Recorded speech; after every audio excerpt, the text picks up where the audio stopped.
So, some time ago, I posted a quote on my Facebook wall from a late 19th, early 20th century writer named G.K. Chesterton. And he was talking about a contemporary of his, and he said, "That man uses statistics the way a drunkard uses a lamppost, for support, not illumination."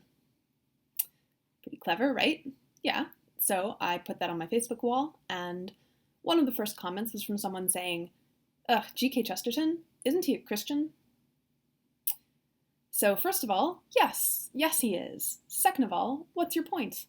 Does G.K. Chesterton's Christianity have anything to do with whether this particular quote from him is insightful or funny? I keep seeing people dismiss an argument based on the fact that the source has some basically unrelated belief that they think is weird or obviously false.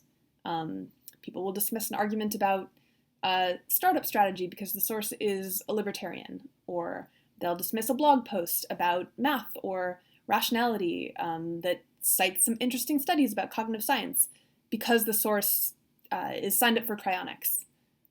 And, if you've studied human psychology even for a short period of time, one of the first things you should have learned is that humans compartmentalize. So you can be a brilliant thinker in one domain and not at all in another domain. This is why we have Nobel Prize winners like Linus Pauling believing that vitamin C can cure cancer, or Arthur Conan Doyle believing that little girls actually had documented an encounter with fairies, or Isaac Newton believing in astrology. No, alchemy.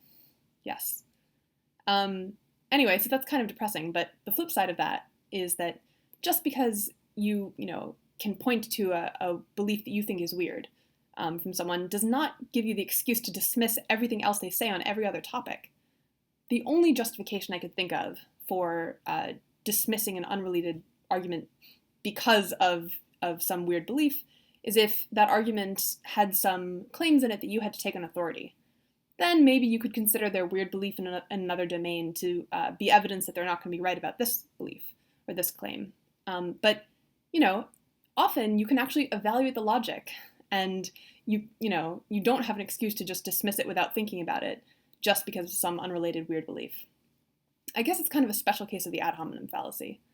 So I guess my takeaway is, if you can think for yourself, and don't use some weird belief as an excuse for epistemic laziness or tribalism.